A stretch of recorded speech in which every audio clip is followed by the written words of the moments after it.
À moins de reconnaître ce qu'est Dieu, d'abandonner pour toujours tout ce qui n'est pas semblable à Dieu, tout ce qui est contraire à sa sainte volonté, l'on ne peut s'approcher de Dieu pour adorer Dieu, en apportant quelque chose d'étranger à Dieu, quelque chose de contraire à Dieu. Il faut adorer Dieu en vérité.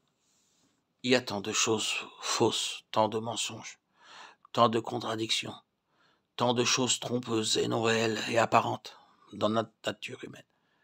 Il faut nous séparer de tout cela pour être un vrai adorateur et reconnaître qu'ici, l'on ne peut pas jouer avec Dieu, l'on ne peut pas tromper Dieu, l'on ne peut pas être en communion avec Dieu tant que tout cela est encore en nous. Il nous faut être entièrement gouverné par la conscience de ce qu'est Dieu. Agir autrement, ce serait comme entrer en la présence d'une personne extrêmement sensible et dire ou faire en sa présence des choses qui seraient une agonie pour sa sensibilité. Si vous êtes un musicien, une personne musicienne, je ne veux pas dire si vous faites de la musique, si vous êtes une personne musicienne, si vous avez un sens raffiné et élevé de la musique, et que quelqu'un vienne en votre présence taper et tirer des dissonances, vous savez quelle agonie serait la vôtre. Vous passeriez du chaud au froid. Si vous connaissiez une personne qui aime vraiment et ardemment la vraie musique, tandis que vous-même ne seriez pas spécialement un musicien, ce serait, si vous aviez du bon sens, la dernière chose à faire que de vous mettre à jouer en la présence de cette personne. Je me souviens d'un homme qui jouait assez bien du violon et qui alla écouter un jour un artiste qui, lui, jouait très bien du violon. Il vint à moi et ensuite me dit « Je vais mettre mon violon sous mon pied. Je n'en jouerai plus jamais. » Si cet artiste m'avait entendu jouer, il serait devenu fou de douleur. Vous voyez où je veux en venir? Le point, c'est que le Seigneur Jésus était en harmonie avec Dieu, et ce qui le gouvernait, c'était la nature de Dieu. Qu'est-ce que Dieu demande d'un adorateur? Est-ce qu'il désire certaines formes?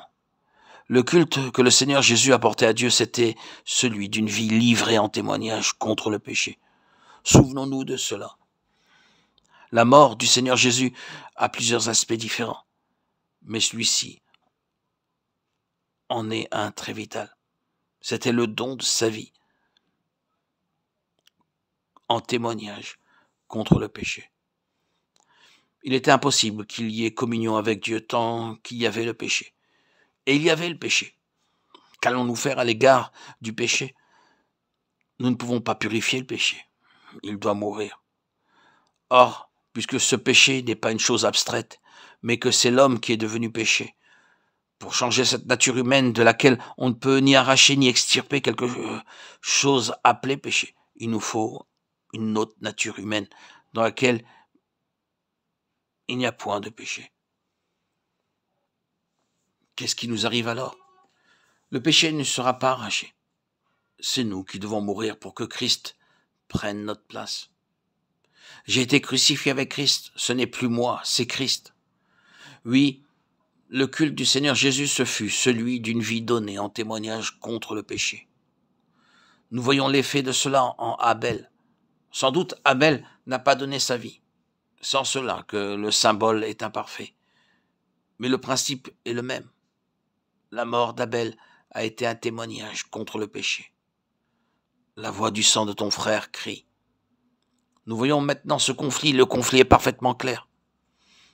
Il y a une ligne de mort avec un qui est pleine d'adoration, pleine de la conscience de Dieu, pleine de dons offerts à Dieu, pleine de choses splendides dans leur propre domaine. Et il y a la ligne de vie avec Abel. Cette dernière se manifeste par une offrande, non pas de choses, mais de son moi, et cela sur un autel. Il faut que la créature meure.